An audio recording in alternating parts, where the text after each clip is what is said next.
Assalamualaikum warahmatullahi wabarakatuh. Waalaikumsalam.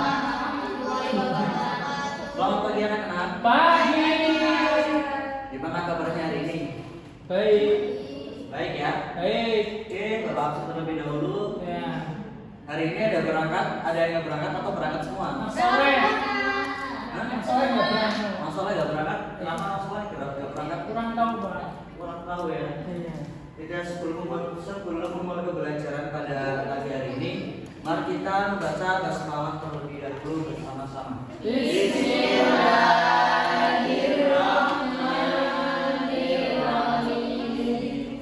Nah, kira-kira ada yang tahu nggak? Kita pagi ini mau membahas apa? Jadi kita akan membahas tentang penganiayaan ya. Soleh dianiaya.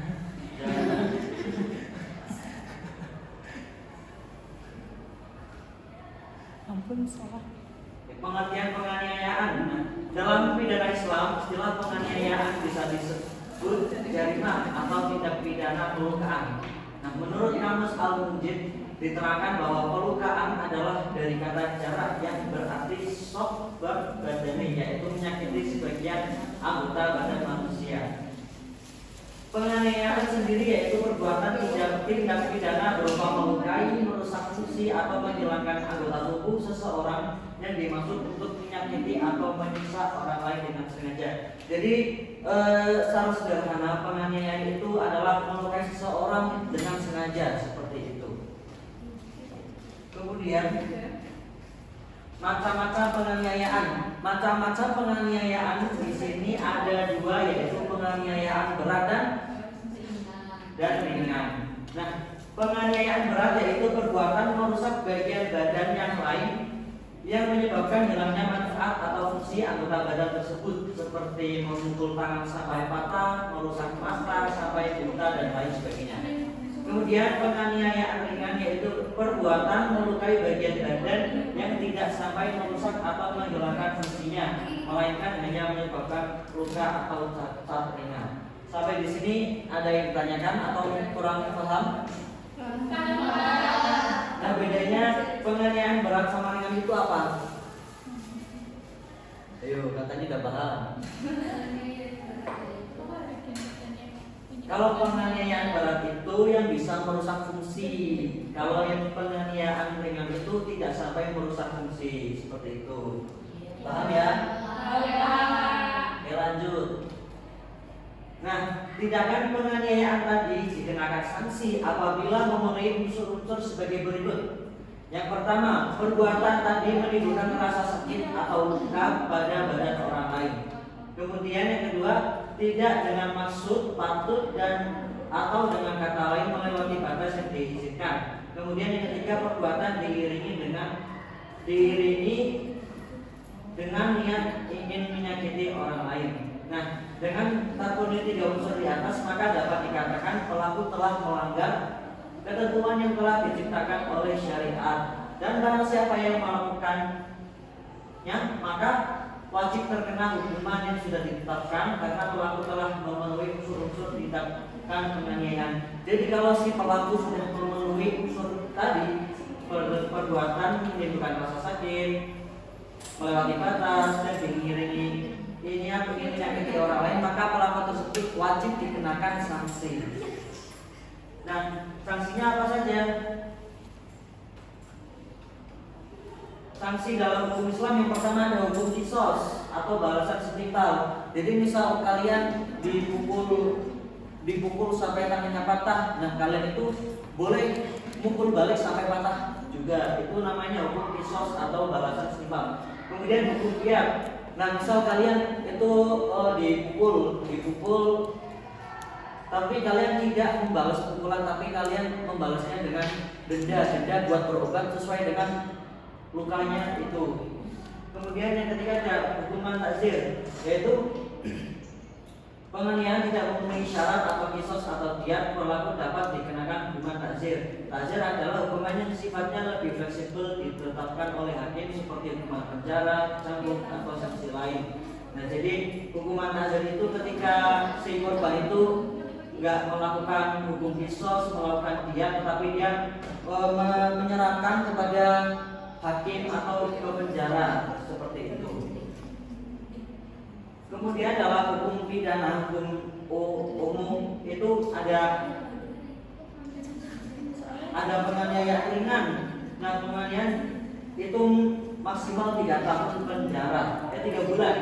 Penganiayaan ringan itu dikenal dengan penjara maksimal 3 bulan atau denda 4.500.000. Kemudian penganiayaan berat itu tindak pidana penjara maksimal 5 tahun.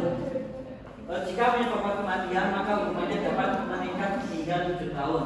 Kemudian penganiayaan yang mengakibatkan kematian itu penjara paling lama itu 10 tahun, dan penganiayaan dengan keadaan khusus itu dilakukan terhadap anak-anak atau dilakukan dalam keadaan tertentu, hukumannya dapat diperberat sesuai dengan undang-undang perlindungan anak.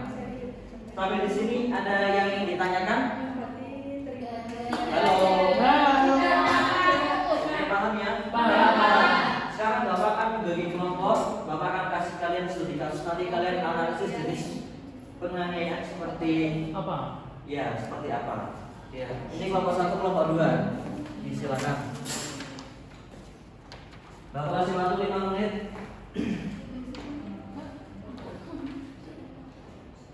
Ada yang sudah jadi? Sudah. Oke, silakan perwakilan per kelompok maju ke depan.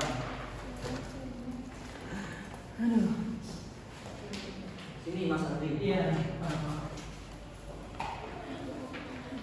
Jadi kami dari kelompok 1 terkait kasusnya di sebuah sekolah, seorang siswa bernama Budi mendorong temannya Tono hingga terjatuh karena kesalahpahaman saat bermain. Akibatnya Tono mengalami luka ringan di lutut. Setelah itu Budi meminta maaf kepada Tono. Hasil analisisnya yang pertama, jenis penganiayaan. Kasus ini termasuk penganiayaan ringan karena luka yang dialami oleh Tono bersifat sementara dan tidak merusak fungsi tubuh si Tono. Yang kedua, unsur penganiayaan. Yang pertama, tindakan Budi menyebabkan luka ringan kepada lutut Tono. Yang kedua, meskipun tindakan Budi dilakukan dalam keadaan emosi, pendorongan tersebut melewati batas kewajaran. Yang ketiga, tidak ada indikasi bahwa secara sengaja ingin menyakiti Tono sehingga niat menyakiti bersifat tidak langsung. Oke, sudah. Terima kasih. Mas Ridho. Ya. Selanjutnya kelompok 2 perwakilan dari kelompok 2.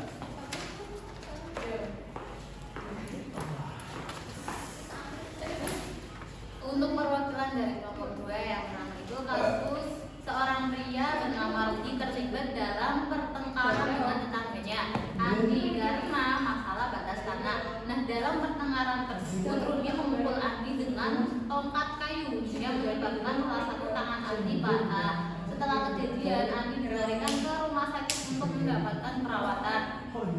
Analisisnya, jenis penganiayaan ini termasuk penganiayaan berat karena tindakan Rudi menyebabkan kerusakan permanen pada anggota tubuh Andi, yaitu patahnya tulang tangan.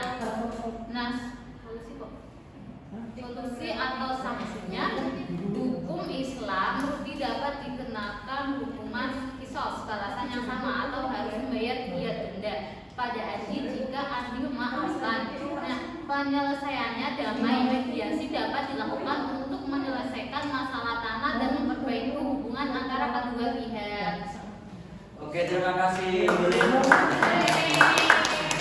Kira-kira pembelajaran hari ini dapat dipahami ya? Kira-kira semuanya sudah paham.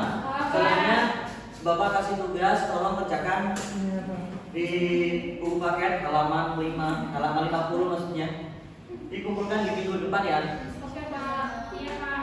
Mari kita akhiri pembelajaran pada pagi hari ini dengan bacaan mendalam bersama-sama. Alhamdulillah. Alhamdulillah. Sekian dari Bapak.